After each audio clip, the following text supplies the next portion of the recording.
Kat-Tukat Studio dengan bangga mempersembahkan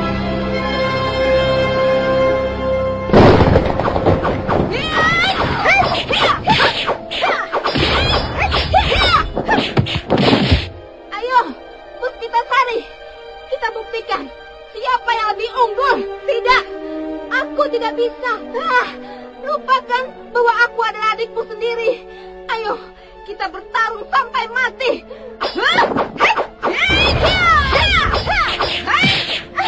Sadar Kusumadewi, jangan.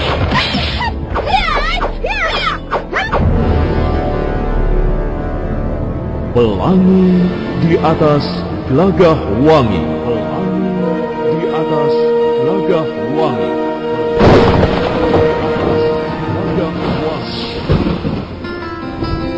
Di antara semerbak bunga, nyanyian kumbang dan riang, hapus semua rindu. Pelangi di atas Gelagah Wangi, memberi cinta sedalam hati. Pelangi di atas Gelagah Wangi, sebuah kisah yang mengungkap kedalaman hati manusia, sebuah perjuangan suci untuk menjadi muslim sejati. Kisah pergolakan batin seorang wanita agar memperoleh kebahagiaan dunia akhirat dengan bekal iman dan takwa, kesetiaan dan cinta.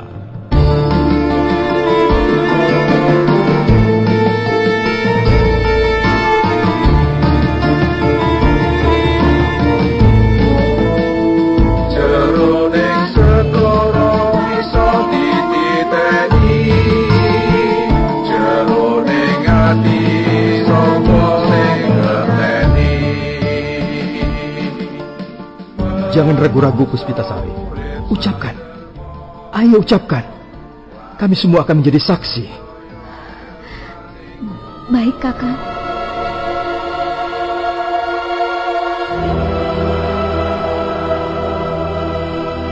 Pelangi di atas Gelagah Wangi, serial sandiwara radio dengan latar belakang sejarah runtuhnya kerajaan Majapahit dan berdirinya Demak Bintoro, kerajaan Islam yang pertama di tanah Jawa, dengan Raden Patah sebagai rajanya yang terkenal dengan sebutan Panembahan Jimbun.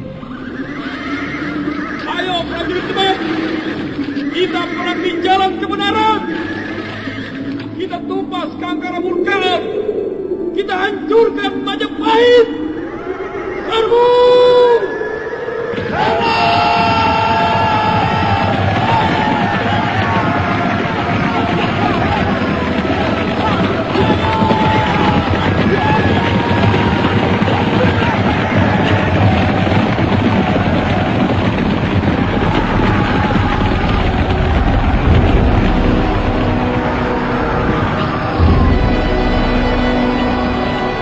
Pelangi di atas Gelagah Wangi. Di atas Gelagah Wangi.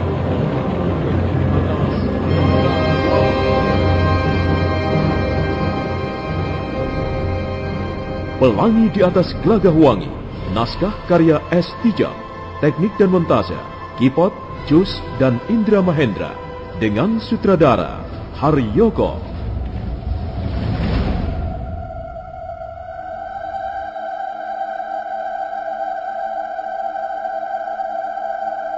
Dalam episode awal ini dengan judul Ilmu Rigma Sidi. Resi Wiyasa masih duduk di atas tikar pandan, dan dua orang putrinya masih bersimpuh di depannya, mendengarkan segala tutur katanya, mendengarkan segala cerita yang menyangkut sejarah perkawinannya dengan Dyah Rukmakarti 20 tahun yang silam. Pasti ibu merasa bahagia sekali melihat ayah sadar kembali. Ya, begitulah. Permohonannya dikabulkan Dewata Agung. Mungkin sudah menjadi takdir perjodohan kami, ayahmu dan ibumu. Saat itu, perasaan ayah sendiri bagaimana? Semula aku melihat kegelapan. Hanya gelap semata-mata. Kemudian di suatu tempat yang sangat jauh dan asing bagiku, muncul setitik cahaya yang sangat lemah. Tapi lama-kelamaan cahaya itu semakin terang dan semakin terang. Akhirnya cahaya putih itu menjelma menjadi wajah ibumu. Dia tersenyum padaku, dan kami pun bertatap pandang. Entah seperti apa bentuknya, aku pun mencoba tersenyum padanya. Saat itu aku merasakan bahwa perempuan yang tersenyum itu adalah calon istriku. Inilah calon istriku. Dia nanti yang akan melahirkan anak-anakku. Dia nanti yang akan menjadi ibu dan mengasuh anak-anakku dengan segenap rasa kasih sayang yang dimilikinya. Dia akan terus mendampingiku selama-lamanya. Dia akan menjadi belahan jiwaku, dan bagian dari hidupku sendiri ada bersamanya. Sekarang aku akan menjelaskan tentang ilmu pukulan warisan mendiang ibu kalian. Ilmu pukulan Rikmasidi, atau yang juga dikenal sebagai pukulan rembulan dingin. Mengapa dingin? Karena begitu pukulan itu dilontarkan, timbul hawa yang dinginnya luar biasa. Katyo siniram banyu swindu lawase. Tubuh kita seperti disiram air yang disimpan 8 tahun lamanya. Darah seperti membeku, dan seluruh tulang rasanya nyilu. Pandangan mata menjadi gelap, dan tubuh kita serasa dilempar ke tempat yang sangat jauh, sangat terpencil. Di situ tidak ada apa-apa kecuali hawa dingin. Itulah ilmu Rikmasidi, atau rembulan dingin. Jarang ada pendekar, sekalipun dia tangguh, mampu menahan pukulan rembulan dingin. Kalau dulu ayahmu selamat, itu hanya karena pertolongan dari Dewata Agung. Sebab kalau tidak, kalian berdua tidak akan pernah lahir ke muka bumi. Apakah Ayah Resi juga mempelajari pukulan rembulan dingin dari ibu? Oh, ilmu ini bisa saja dipelajari oleh seorang pendekar laki-laki. Tapi karena inti dasarnya berangkat dari kecantikan seorang wanita, maka ilmu Rikmasidi lebih cocok untuk wanita. Gerakannya sangat lembut dan indahnya seperti penari serimpi. Tapi di balik kelembutan dan keindahan itu tersimpan suatu daya yang sangat besar. Lalu, apa maksud Ayah Resi memanggil kami berdua? Karena ilmu ini adalah peninggalan dari ibu kalian, maka dengan sendirinya kalian mempunyai hak untuk mewarisinya. Aku hanya bisa menunjukkan jalannya. Kalian sendiri yang harus berjalan. Aku bisa membuka pintunya, tapi kalian yang harus masuk. Masuklah, dan kalian akan melihat segala sesuatunya di dalam sana. Di dalam hatimu yang penuh diselimuti 1000 rahasia. Apakah ada persyaratan-persyaratan tertentu agar kami bisa menyerap ilmu Rikmasidi, Ayah? Persyaratannya sederhana saja. Pertama, kalian harus memelihara kecantikan kalian sendiri. Kecantikan di sini dalam pengertian kecantikan di dalam. Jadi bukan kecantikan lahiriah ataupun badaniah. Iya. Kecantikan lahir bisa kalian peroleh dengan pupur, gincu, ataupun pakaian yang mahal harganya serta mewah.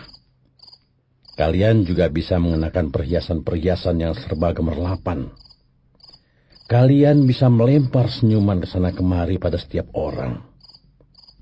Tapi kecantikan yang demikian tidak ada hubungannya dengan ilmu Rikmasidi atau pukulan rembulan dingin. Yang dibutuhkan ialah cantik di dalam. Hatimu yang cantik, jiwamu yang ayu, rohanimu yang rupawan. Karena itu, sekalipun kelihatan sederhana, tapi susah untuk menjalankannya atau mewujudkannya. Cara menjalankan atau mewujudkannya bagaimana, Ayah? Pamrih. Dalam segala hal, setiap tindakan ataupun pekerjaan menjalankan tugas, entah itu untuk diri sendiri, untuk keluarga, ataupun masyarakat luas, hindarilah pamrih pribadi. Pamrih itulah yang akan membuat muka orang menjadi jelek. Pamrih akan membuat senyuman menjadi hambar. Pamrih akan membuat suara menjadi sumbang. Jadi, lakukan segala sesuatunya, apa saja tanpa pamrih pribadi. Itulah cara membersihkan hati. Itulah cara menyuburkan kecantikan di dalam lubuk sanubari. Seorang wanita yang memiliki kecantikan di dalam hatinya, seperti ibumu misalnya, hampir tidak pernah mengeluh. Dia tidak pernah ragu-ragu menentukan pilihan ataupun membuat keputusan. Dan dia akan setia sampai kapanpun terhadap keputusannya sendiri. Kecantikan dari dalam membuat seorang wanita menjadi serba pasti. Dia akan bicara penuh keyakinan diri. Dan dia akan menuju ke suatu tempat tanpa menoleh kiri kanan ataupun menengok ke belakang. Resi Wiyasa menutup penjelasannya mengenai ilmu Rikmasidi atau pukulan rembulan dingin dengan menyarankan agar dua putrinya segera mengadakan persiapan. Bulan purnama yang akan datang, mereka akan mendapatkan wejangan atau bimbingan sesuai amanat mendiang istrinya. Endang Kusumadewi segera masuk ke ruangan bilik. Demikian pula Endang Puspitasari. Suasana menjadi benar-benar senyap. Kalau begitu, sama. Pengalamanku dengan Paman Janardana sama persis dengan pengalaman ayah dan ibuku. Paman Janardana juga membiarkan tubuhnya kosong pada saat aku melontarkan pukulan Pangracut Sukma. Mungkin juga Paman Janardana merasakan hal yang sama dengan Ayah Resi pada saat itu. Ya, hanya saja Ayah Resi orangnya suka bicara terus terang, sedangkan Paman Janardana lebih tertutup. Kan tidak mungkin ada seorang laki-laki rela mengorbankan nyawanya kalau dia tidak menaruh perhatian yang besar pada seorang gadis.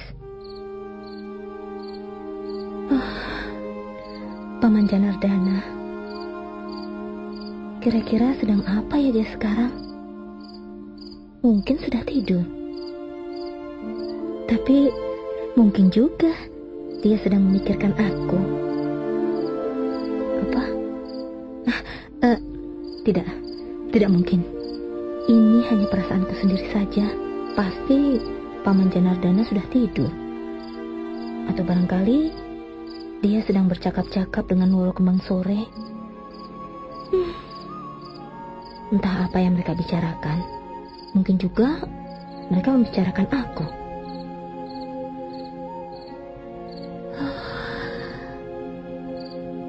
Malam ini sepi sekali, seperti berbaring di kuburan saja.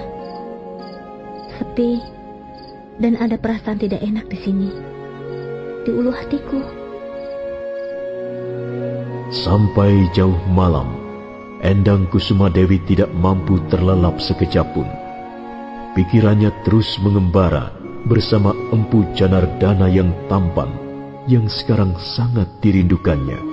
Berkali-kali gadis itu mendesah berat.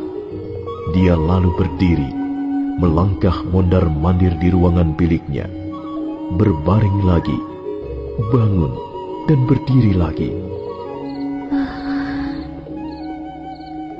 Kenapa aku jadi seperti orang sinting begini ya? Kenapa aku terus-menerus memikirkan Paman Janardana? Belum tentu dia memikirkan aku. Ih, alangkah bodohnya Kusumadewi. Bodoh dan celaka.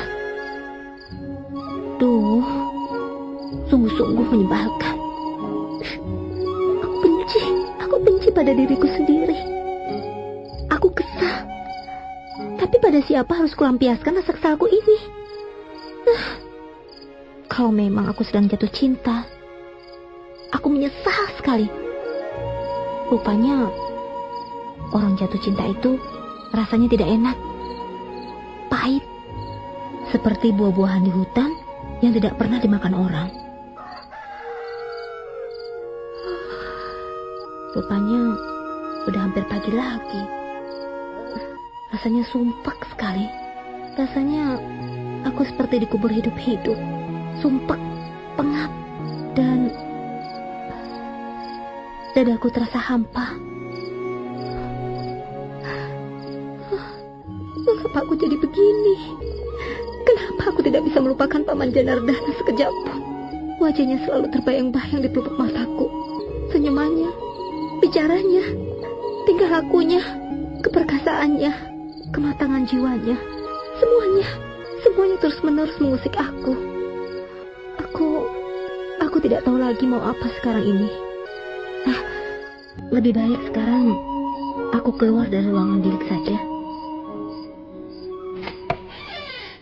Diam-diam Endang Kusumadewi keluar dari ruangan biliknya, menyelinap ke belakang dan berjingkat-jingkat menuju kandang kuda. Dengan hati-hati, dia mengeluarkan seekor kuda jantan yang gagah. Setelah menengok kiri kanan dan yakin tidak ada siapa-siapa, yakin merasa aman, gadis itu menuntun kuda perlahan-lahan melewati halaman samping pondok. Dia tidak sadar ada sepasang mata terus mengawasinya dari balik sumur batu. Sepasang mata milik Rake Hamburu. Mau kemana dia pagi-pagi buta begini? Melihat gelagatnya, pasti dia akan melakukan sesuatu yang dirahasiakannya. Nampaknya dia akan pergi jauh. Dan kalau sampai malam belum kembali, pasti aku juga yang akan disuruh mencarinya. Biar sajalah. Aku tahu gadis itu sedang gelisah. Kalau aku mengikutinya, pasti dia akan marah.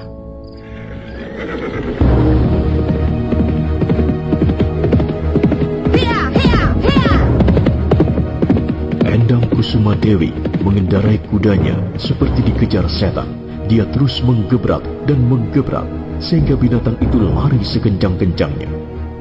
Menjelang tengah hari, dia sudah melewati beberapa buah desa, di antaranya Desa Pandak, Wepeteng, Hambal, dan Antasari.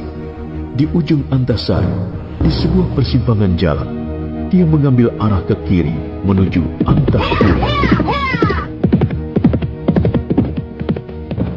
Benar, rupanya Endang Kusumadewi pergi ke Antahpura.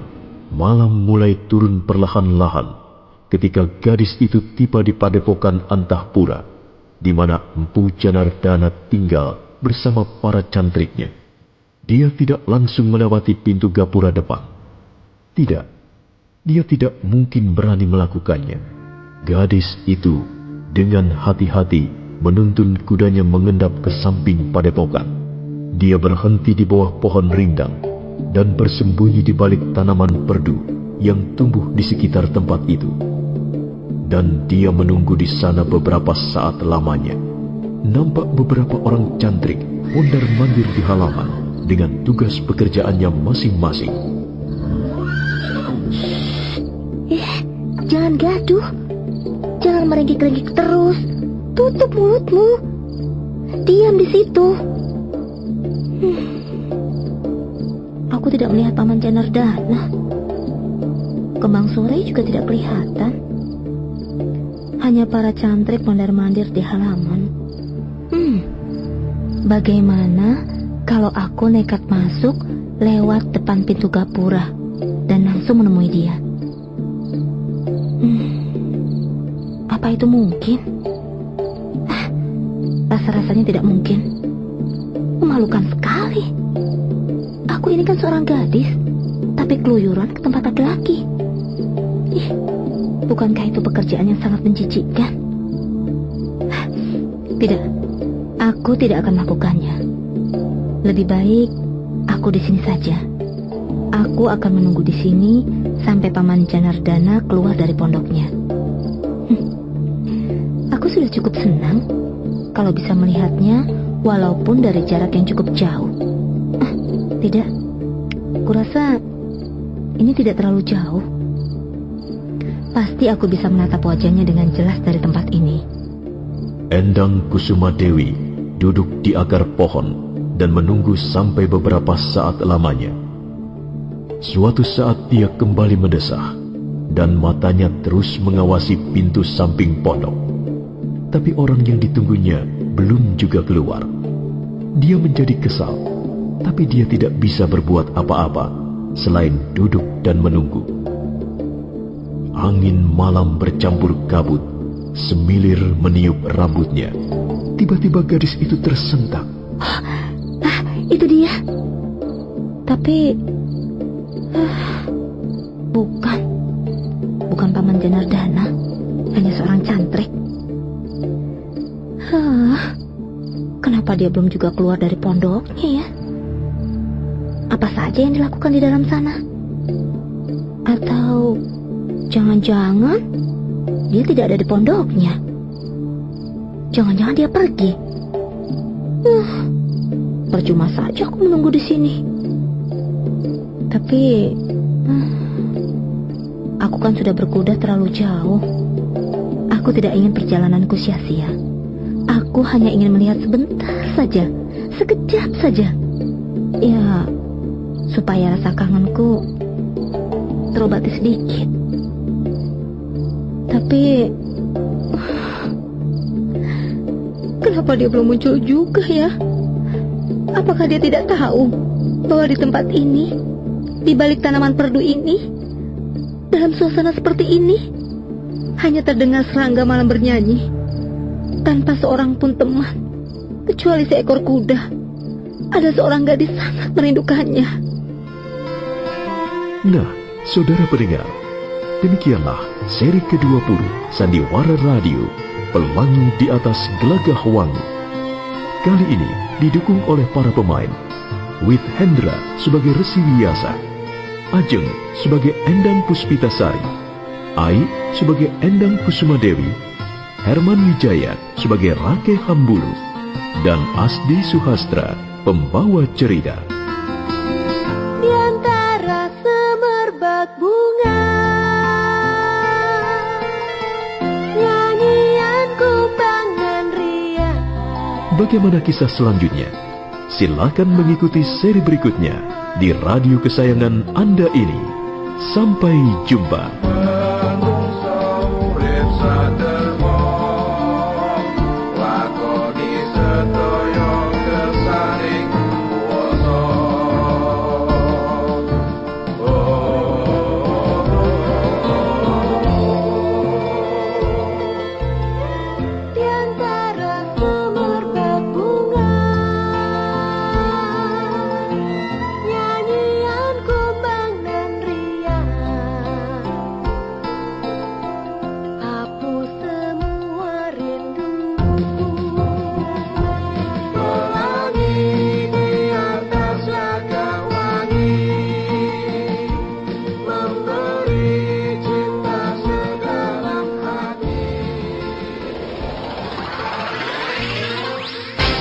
It's radio, the most versatile medium and the most visual. Radio can picture anything. Radio Show Bandung.